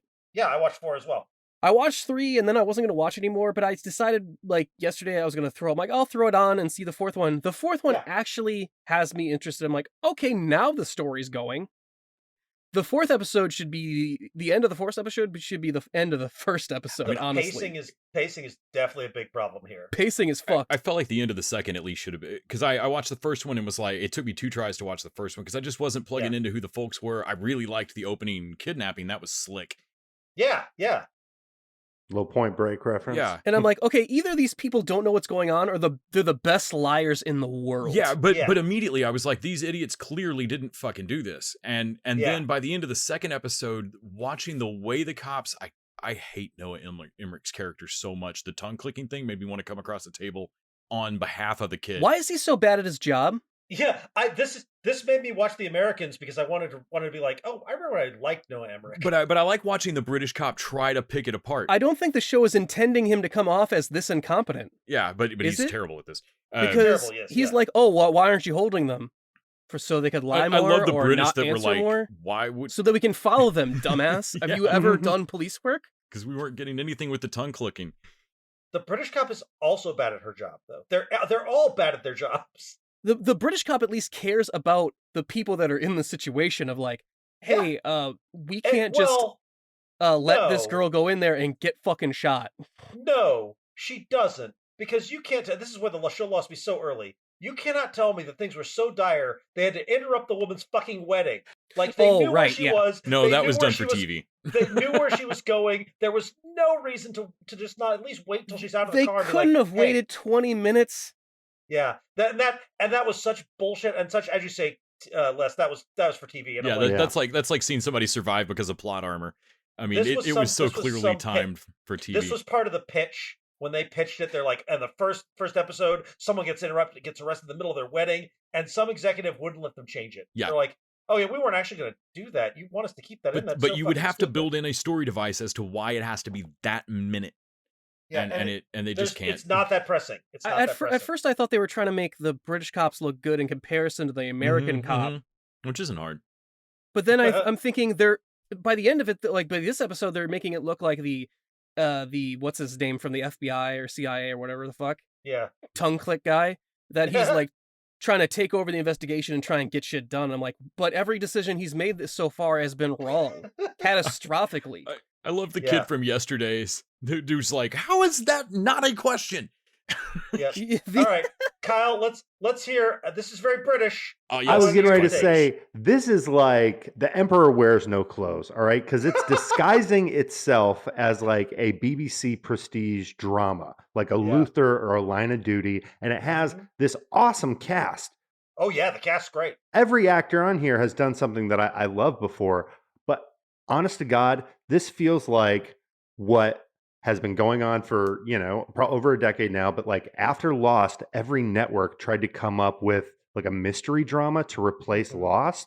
And the problem that they all had is the premise was the most interesting part. And the shit that happened while you're trying to figure out the mystery, like didn't really, not that it made sense. It's just boring. Yeah. So that's what you find yourself here. It's like, yeah, I'd like to know what happens at the end, but if you let me, I'd fast forward. It does not matter what the truth is. This plan to get the truth is in no way efficient. Yeah, I might read the Wikipedia to see what happened. I don't care what the goal here was. I'm pretty sure this was not the best way to do it. No. Stuff was just dragged out. But there was a very interesting thing that I haven't seen this in practice yet. And when I caught it, I was like, yes. But did I send you guys the thing about how Apple Plus uses smartphones in their TV shows? Yes. Yeah, you did. Yeah, villains you did. and yeah. Yep. Her mom, the woman who gets married, her mom uses a BlackBerry in this to talk to the loan shark guy. Mm-hmm. And I'm like, oh, are they saying that the mom's a bad guy, or is the daughter a bad guy because she's using the mom's phone? Like, I'm reading him. Why is there a BlackBerry here? Nobody uses a BlackBerry anymore. Also, is the show trying to convince me that she's not guilty because she stole rich people's money? Right. And it's like Rip Corporations. I'm like, oh, well, I'm not a criminal. I mean, you got a couple $1,000s in a plastic bag with a burner phone. Yeah, I don't know a lot of innocent people that have that. I think that's what I started enjoying about episode 2 is I find it interesting because I don't live there and pay the taxes on it. That London is the most camered city on the planet, and it did not change their crime statistics, not in any way that would justify the money spent on it. Like, it did not move that needle the way they meant for it. I bet you it helps police brutality down. I don't even know that it does that, but it does change people's paranoia about going out and about and stuff. But I loved seeing that, like, even in this camered city where they've got these people on, walking around, like, they know where they were a lot of the time. It still shows that there's ways to misinterpret everything, even if you have all the fucking video. Yes, she has a bag of money and some burner phones and stuff. She clearly has committed a crime, but it is not so far tied to this crime. The FBI guy is like, he creates a reason for them to be suspicious. I'm like, it doesn't matter what they do. You've already decided you think they're guilty. Your job is to wrap this up with one of these 5 fuckwits. Yeah. Yeah, so that's why you didn't want to let them go. You just wanted to get an arrest. Like, this feels like you don't want to even get the kid back. Yeah. Also, when he says, like, oh, the announcement that there's the other guy that they're looking for, and like, Sean, whatever, yeah. Now they'll go to ground. They weren't going to do that when they got pulled about to be questioned for a night about a kidnapping. They weren't going to go hide out after that. What's the logic here? This show is not written very well. How come we've been talking about this show the whole time and we haven't mentioned once the woman that's on the poster who's like one of the most, famous actresses on the planet? Because she does not fucking matter. And she's completely forgettable. I mean, we're 2 episodes in and I haven't seen her do anything. I mean, I'm 2 episodes in. I was in the 3rd episode. She's the crux of whatever the fucking, like, she's going to be the ambassadorship, although they've already nixed that. So if that was the goal, it's done. Done. Yeah, you've committed. You've succeeded. Yeah, the whole thing of, like, we're going to save Uma Thurman for later. I'm like, you got to keep me interested if you want me to get to that point, and I'm not interested. There's no fucking way I'm watching the rest of this show. I will say I did like in the 4th episode where it seems like Uma Thurman might have hired a bunch of dudes to just go grab those people. And put guns to their heads. I was like, okay, that's interesting. Yeah. Because that makes me think Uma Thurman's a lot more sinister than she comes off as. But again, this is the 24 problem. Like, 24, for all of its failings, there are many, was interesting every episode. There was something crazy going on. This is like, we should already be at the point, like, she should have hired those people in the first 15 minutes of the episode 1, and it should have been the cliffhanger of episode 1. Like, they're moving so slow if they're going to get to the interesting shit. But the cliffhanger of episode 1 was the wedding. Oh, God. The most unbelievable thing to me in that first episode was that only one of these fuckwits lawyered up. Yeah. And even then they couldn't keep up his not answering no comment. I'm like, don't say anything. I don't care how aggravating that dude is. Don't say anything. Yeah. I don't understand, like, well, I don't need one. I'm not guilty. I'm like, it's cute that you think that matters. But have you not watched television? Yeah, also, I didn't do anything. Well, but they dragged you out of your wedding, man. Come on. Also, yes, you did. You didn't do the thing that they said you did. But you did something. But you did enough of something that they misunderstand it, and you need a lawyer to help clear it up. Yeah, I mean, here's the thing. Lawyer up. Granted, I've watched a bunch of TV, and granted, I don't trust the police. But if I've done nothing wrong other than maybe speeding a few times in my life, if the cops picked me up, I would call a lawyer and I wouldn't say shit. And I know that. Why do these people not? There's a reason they say whatever you say can be used against you in a court of law. Because you can say the wrong thing and get completely fucked. It's even no, they're in the UK. That. It's you're guilty until proven innocent, right? Well, in the States, it's even better. You can say things to cops that exonerate you, and the cop can't testify to it. That would be hearsay. They just heard it from you. But you can say things that implicate you, and they can testify to that. Yeah. It's because then it man. isn't. So there's literally no sound that could come out of your fucking mouth in front of a cop that's going to be helpful. That could help you in court. And that's why every time they show me one of these shows, and if it's someone who is older than the age of 10, and they don't understand that I didn't do anything wrong, I don't need a lawyer. I'm sorry, Officer Friendly. That ship has sailed. Are you out of grade school? There is no Officer Friendly anymore. I honestly can't believe people are still saying that in TV shows. Yeah. It's ridiculous. I'm innocent. Weird flex, bro. Get a lawyer. Also, since half of them are minorities, I'm like, Oh yeah, Yeah. I bet you think you're gonna feel like you're gonna get fair and legal representation. Even in the second episode, I feel like the questioning. I'm blanking on the actor's name. He was in I'm the only one who remembers the Beatles movie yesterday. No, I liked it too. I like that movie. But yeah. he's the no commenting one, and his whole line of questioning feels different than like Yeah. Lady in the Wedding Dress and shit. Yeah. Like they are much more like, and why were you in New York meeting with this guy? And why did you lie about this? And why didn't you tell him? You're saying that there's no nefarious reason why in the biggest business deal of your life you didn't mention your felony? Like, no, I'm sorry. Are you fucking stupid? No, I didn't mention that. Well, I wanted the job, ass. Why are you staying in a hotel you can't afford? Okay, I was pretending to be more rich than I am. You got fake me. it till you make it with the shit.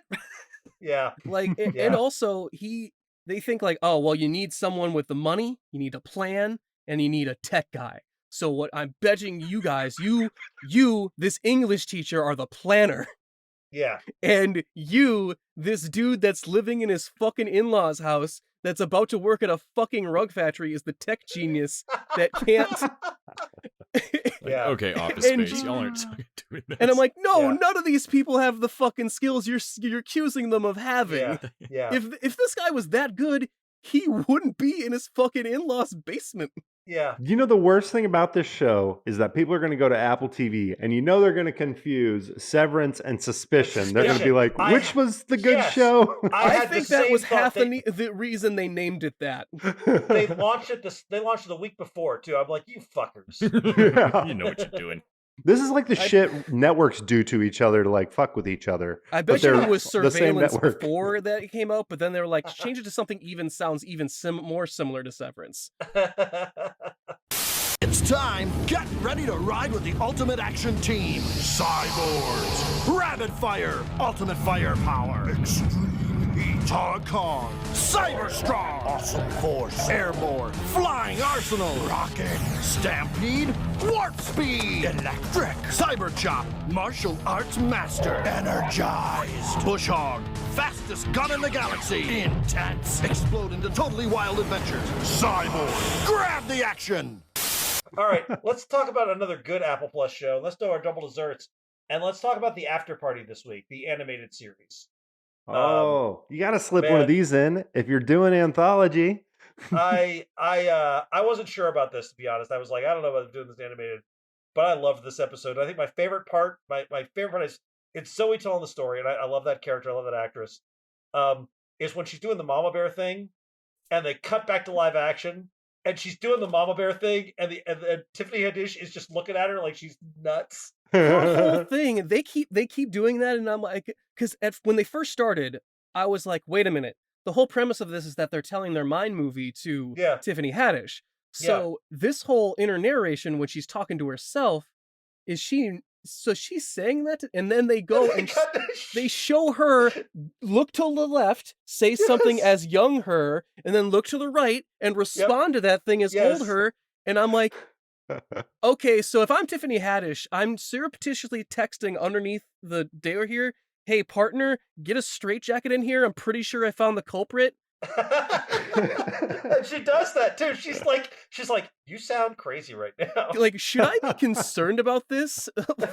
And yes, that's an insane thing to do. And I love that Anik is still totally into her. Oh yeah. You're listening to all this, and your only takeaway is that, oh, she did like me. That's all you're getting out of this fucking crazy fucking story. I really love it's almost beyond the pale, but they're doing such a good job of giving Anik reasons to be hearing these conversations. And I love that he gets to hear all of it. The whole bit of drama with the panic room and the earbuds and them almost getting caught by the other cop and the battery dying, like that whole little runner that's the B story is so much fun. Well, if it's anything less than 30%, it's just rude. Well, and what I think is going to happen in our next episode is right now it seems kind of like, okay, no way, hack the intercom or like sneak his cell phone in there. But I think we're going to find out Tiffany Haddish is like not as much of a badass as she's been kind of making herself seem to be. Yeah. And that's going to be fun. I think there's going to be a lot of opportunity for comedy there. Yeah, well, I can't wait for that next the episode. partner finally breaks in this episode where like calls the cop. I'm like, you snitched. I'm like, you were gonna get him fired. Yes. Yes. You gave him no option but to snitch on you. Yeah, Like yeah. this was not going in a great direction. And yeah, the animation adds like a cool dichotomy of oh, okay, so really Zoe's mindset going in this was trying to be more fun and and remembering the old days, which was why Anique featured so heavily into that night. And then Xavier was like, she was going for Xavier because she wanted someone that like that wasn't a big commitment. Yeah. And I love that one of the hers knows that she's a like, oh, you were into me, and then young her goes like, yeah, it was pretty fucking obvious. Acknowledging that there's a part of her that knows but like won't acknowledge it, I guess. I love the multi-personalities. Like that was one of my favorite parts of like the whole animated segment. And that they all get together by the end of it and party. Yeah. Yeah. Mama Bear and Angry Zoe and Young Zoe are all fucking doing shots and like playing pool. Well, and I think it's really good. The one thing this episode succeeded at, which was the only thing it had to do, is you really believe by the end of it, like, oh, I get it. She was the art teacher that became the school principal. Like, boom, there's her whole story, like in a nutshell. And that kind of explains all of her actions throughout the night. Like you were saying, Xavier's low commitment. Of course, she's going to want to go have like a fun night with a celebrity. Well, she even explains it in the show. And I think this was very smart, that for her, going back to the school is just every day for her. Yeah, it didn't change. The reunion is not a big thing. For her to go back to her to really experience her reunion, she has to revert back to who she was before. That's her trip. So that's why her thing is like this big animated like fantasy that she's having. She wants to go back in time herself, not to meet other people, but just to be for her. Her everyone else is there to see the old friends and stuff. She's there to meet her older self. This is going to be the weirdest segue ever, so I'm going to keep it super brief. But watching Pam and Tommy this last week, where it's the guy who plays Tommy Lee, why can't I think of his name? Sebastian Stan. He's like hugging Tommy Lee's dog and like sitting in the big mansion. And I'm like, if Tommy Lee's watching this, he's probably just reminiscing for the old days. When his dog that's probably dead, that mansion he probably can't afford anymore. Like this is probably the worst type of torture porn for Tommy Lee. I will admit Tommy Lee is probably a harsh critic of that show. Probably so, although he is being presented as fun. But to go back to this, the one thing I thought was interesting in this episode is I was not expecting this. There's usually a reveal about some other context, something like that. The fact that Brett actually did apologize to her and said those things in the way that we saw his vision of it. Yeah. And I assumed he was painting himself in a much more positive light. But no, it looks like from her point of view, he did actually do that. And I thought that was surprising. Well, it's either one that he did say those exact things, or my interpretation, which is probably reaching, but would be cute as well, is that he couldn't articulate it, but that's how in his mind he saw it. But she knows him and she knows him, and whatever he said wasn't that, but knows that's what he meant. So I thought maybe that was so either way, it's a cute moment, but yeah. Well, and I also think that I can't think of the character's name, tall guy. Brett. But there is like the high school version of him, but there's also the today version of him that's a dad as well. Yeah. And you see like whenever his daughter's around, he slips into his like, oh yeah, I'm a dad. No, nobody look real quick. I got to do some bad stuff. That wants to be better. I'll give him this. He wants to be better, it seems like. Yeah. Yeah. He's just not capable of it. He's not capable of it yet. Maybe he'll get there, but like even he's trying to like, by the end of it, he's still trying to maintain that like, no, that mixtape was mine. Like, you know what? Right, I disagree with you. I think he wants to be bad.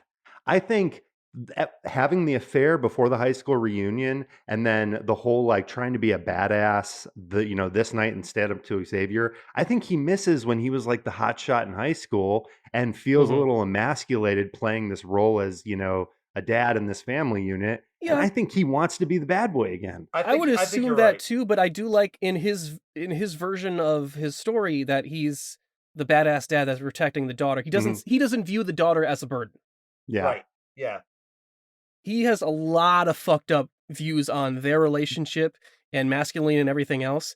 But as far as the dad thing goes, he does want to be a good dad. He's not really there, but he doesn't view it as a big put on like it ruined his life.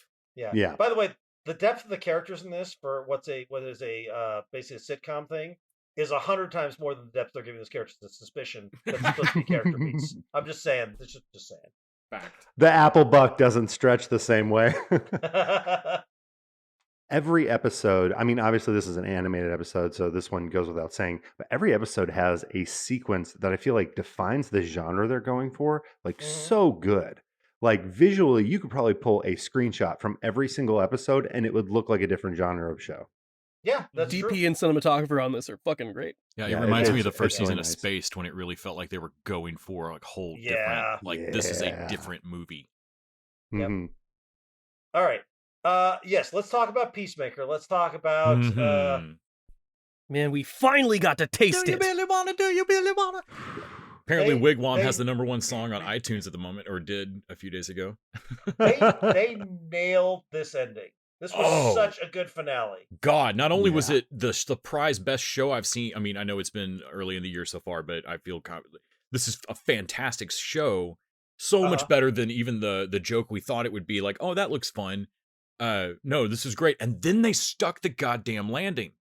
Yeah, they did. I They was absolutely did. amazed. Someone go get Zack Snyder right now and rub his nose in this. Oh well, his fans think that's what happened. roll His this fans up and are smack him with it mad like a about newspaper. this. Say And what? of course they are, because in the end of this, James Gunn, not only did he nail it, he fucking took a dump on Zack Snyder and was like, fuck you, I fixed what you so thoroughly broke. Fuck Man, yourself, deuces, I'm I do out. love that their fake Superman doesn't even look like Cavill, though. What's weird, Les, is that if you look on his Instagram, his face does. They fucked up his hair so he wouldn't look exactly wow. like him. It was intentional. When they showed up, I thought it was like a cute silhouette thing, and I kind of chuckled. I'm like, oh, that's Mhm, pretty clever. And then when I saw that it was fucking Momoa and Ezra, I laughed for a full fucking minute at the That's hilarious. audacity of it. I just like it. Just that they had done it cracked me Yeah, up. it's not a rumor, And then dude. they Fuck did, you. and then they did the fish joke. Yep. And then they had the Flash double down on the fish joke, and I just fucking lost it. God, Because they've laid into that so many times that like Peacemaker has this chip on his shoulder, and you can hear his old man in this kind of shit of like, Yep. oh, superhero of the American way, you know, he's just a shit eating blah blah blah. Like you can just hear his old man shitting on all these heroes and all of his conspiracy Google bullshit that Peacemaker spouts, and they give him endless crap about it of like, dude, you have one of these for every fucking hero. And then Economist's like, yeah, but the thing about Aquaman though is real. Like That's real. Obviously. This ending works on an emotional level more than any fucking Man of Steel, even Wonder Woman doesn't pull this off. When Adebayo is like, I was made for this shit, Mhm. I was like, fuck yeah. Also, the Economos' diebeard thing, they bring that Yes! back in. That I'm like, that shit. work. Oh, how is was this good. working? And also, by the way, John Cena's not an amazing actor, but somehow here he is elevated because, like, when you see him realize that he's been just tormenting this poor fuck, he's like, oh shit, I'm the bad guy. Yeah. Cena's on a whole nother level. I got to really rethink him as, and I liked him before. I even thought he was a good actor. This Yeah. makes me think of like, oh man, Dude, you're really great. you got Yeah. better stuff in you. Yeah, somebody gives him the right thing. And with your body Yeah. type, like, he has the opportunity to do some really fucking crazy roles, I feel like. You think Yeah. of some of those like indies that Chris Evans has been doing where he plays like the Mhm. dramatic roles. It's like I could totally see John Cena in those parts. Yeah, it's Yeah, it's crazy. wild. And what really works about this is that all the jokes aside, all the great written dialogue, they know when to shut the fuck up. When Harcourt is on the hospital bed, wakes up, asks Peacemaker, they told me you've been here for days. And he's just nods. He doesn't even say yes, he It's the nods. only line of dialogue. Yeah. Yep. And then Yep. she cries and they hold Yep. hands. And I'm like, this is the most emotionally affecting thing Yep. in the DC universe. And it wasn't a fart joke. I mean, I know everything that you No. could say about Peacemaker, but they did not undercut this. Also, they fucking faked out the deaths like 3 times, and I went for it every time. I went for it every time. I was deeply afraid that Vigilante was at like a wash level of character. Oh, yeah, of like, me too. you I was know I afraid love they him, killed but him. you'll still kill him, Yeah. you fucking assholes. And I was on my feet when I thought he was going to die. Yeah. Oh, they played it for some great laughs Oh, though. That man, fake it out. was That was so my favorite good. of them. They know how much we like Vigilante. Mhm. This fake out wouldn't work on a character we didn't give a shit about, No. but because we No. like him so much, we're That- like, please don't. That machete through Yep. it. If it was his time to go, that outline of him casually flipping that blade, Yep. Oh, that's legendary. Oop. Yep. Oh, dang. Yep. As he's falling forward, I'm like, the stunt guy in there fucking nailed it. And really thinking Harcourt was fucked. Oh, I thought Harcourt was dead. I was sure. Dude, Harcourt's spitting up a lot of blood. Yeah. Well, and almost getting butterflied. Yeah. I would be scared to sleep with Goff alive right. in the They trailer fucking with pull me. that off at the end of it, of Peacemaker's ideology of the bugs are offering him a peace at all costs, the thing that he wants. And by the end of it, he even says that he agreed with him, and oh, why? Because of your stupid reason of freedom or fucking toxic whatever it is. Yeah. And he just comes back with, because I know that they would have hurt you guys.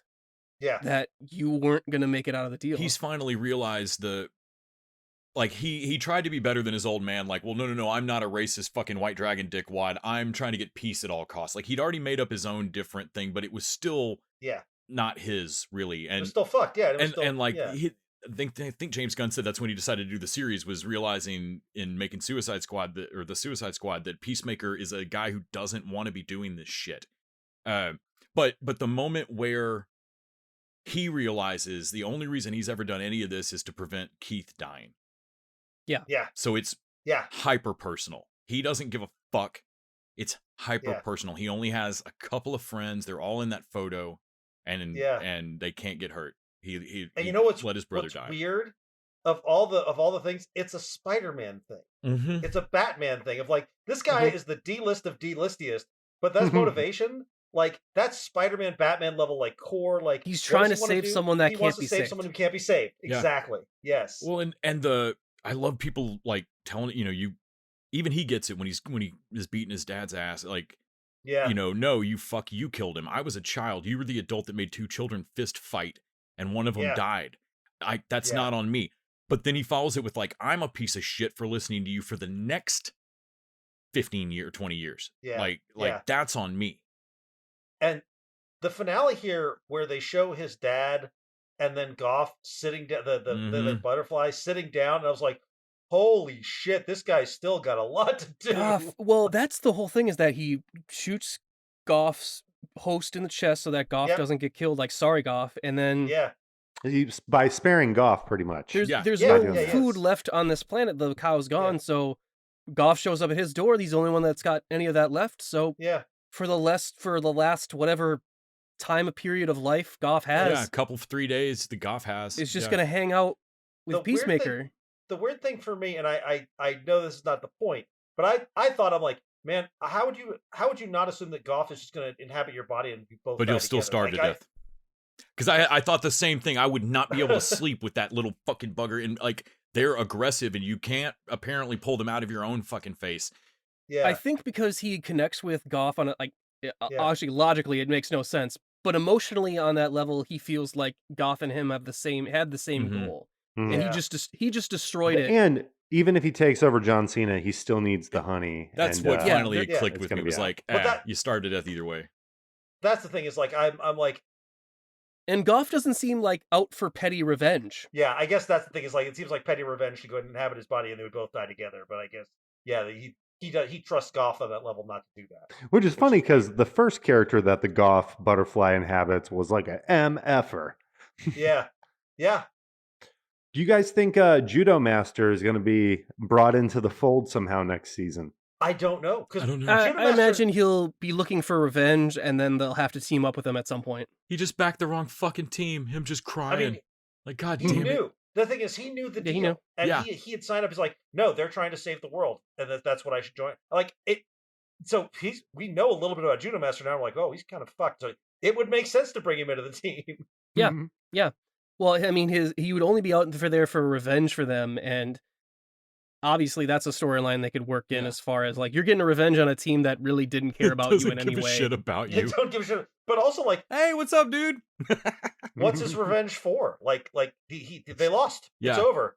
Yeah, it's like, what's your goal here? Also, I love Vigilante's slick out the window thing of the hospital. That was so good. That jump was so nice.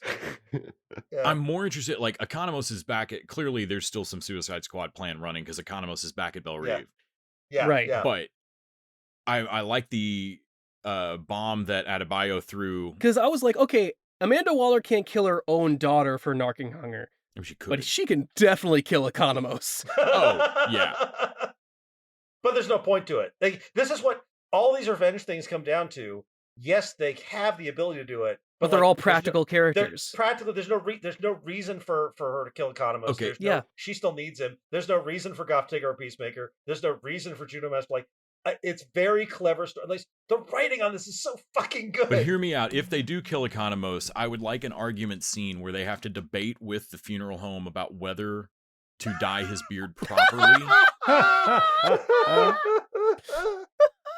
You do it like this, and they hold up the photo. I love that the bugs are like are invasions of the body snatchers that just aren't that good at it either. Like, why are you going to that barn? Because of this bag? Makes sense to me. Checks out. I love them. Like, how the fuck did that work? I don't know. I don't know. Oh, and eagerly Sonic dropping boom. the fucking helmet in the beginning. Oh, that killed me. And like he's like, oh, he's got it. Oh no, he's for a just minute evil. it really looked like a tumor. I like the just repeated, like, even though the plan's fucking up, they just keep saying Sonic Boom into the helmet until the charge goes out. Yeah. That was a really cool way to do that too, where the last one is just like a minor blast, and he's like, all right, it's out. Okay, well, that's it. Yep, you get about 4 though. 3, because he was like 3, maybe 4. Did you say activate anti-gravity? I was gonna say you only get that joke once. You only get the bad Alexa joke once, and they used it perfectly. Yes. Did you say activate anti-gravity? I don't fucking watch the helmet float away. I was really waiting on the scabies one. I love that. Man. All right, so this time he did at least grab the scabies helmet that gives everyone else scabies. Because like in the stinger on the very, very first episode, his dad, he looks at his dad like, why would I want a helmet that gives me scabies? And his dad was like, challenge yourself sometime. I don't know. I honestly, I'm glad this is getting to season 2. Even Gunn Same. doesn't know what they're doing with it yet, but I'm looking forward to it. I almost, having now seen that they can work at this level, I almost want Gunn to take another shot at Suicide Squad now and bring this energy to it. I just want him to make TV shows and not movies. Well, Suicide Squad felt like it was halfway to this. It felt like it didn't quite commit to the bit in the same way. Yeah, like the level of writing wasn't the same. Like they messed up certain like I said, like the Rick Flag thing and Bloodsport thing could have easily been way more poignant than it ended up being. Yeah.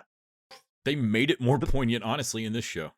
I feel like that format felt a lot like a lot of these superhero movies, even the first Suicide Squad movie, where, you know, there's kind of a big monster at the end. We hit a few steps along the way. I think Marvel may have figured this out on Disney Plus. Which, granted, he definitely redid the whole first third of that movie. Like, that was pretty unique, but it would be cool to see something non-traditional, kind of like this series. Yeah, I guess I would like to see the Suicide Squad in season 2. I would like to see him tackle that group. I mean, a a Suicide Squad show would actually rule. Oh yeah, it'd be great. Mm-hmm. It would give time for all these characters, and then you could kill people. You could get huge famous names to be in episodes for one episode and then die. Yeah. That would be awesome. I believe he's doing another spinoff. I think everybody is guessing that it might be Polka Dot Man, but who knows? There was some reviewer I read that was like, okay, my personal wish is Ratcatcher 2 as a show. Yeah. I was like, yeah, please don't do that. Although that could give us Taika Waititi in flashbacks. That's true. This, I mean, it's high up. It may be best show of the year, at least so far. Out of everything I've seen this year so far, which hasn't been a lot, it nails it. It blows it out of the water. There's a long gulf between it and the rest right now. Like I'm gonna need some shows to kind of plant themselves in between pretty quick, because it's a bit out in front. It's gonna lap some shows. The only things that are close for me are Cobra Kai and Afterparty. Well, I think in terms of like a show that really speaks to this time, Peacemaker is that for me. I'm hoping Severance is that too. Yeah. Because it's just this really interesting take on kind of what we're living through right now in a way that I just hadn't really thought about it until kind of seeing it through the point of view of shiny helmet guy. All right. Well, that will wrap it up for us this week. Thank you guys for coming along on this with me. Thanks, Randy. Yeah, thank you. Thanks, dudes. And thank you to our listeners. Thank you to our patrons. Reminder, you can go over to patreon.com/tvdudes and throw us a buck an episode, and you can listen to us talk about John DeBont movies, maybe.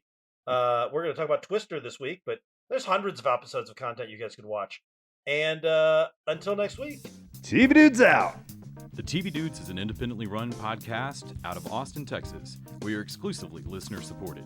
If you'd like to help us out, go to patreon.com/TVDudes. You can also find us on Facebook, Twitter, and Instagram at TV Dudes. All the music for our show is done by our friend and original TV Dude, Gregory J. Amani Smith. To find out more about us, go to thetvdudes.com. I'm Randy Lander. I'm Les Weiler. And I'm Kyle Scott. Thanks for listening.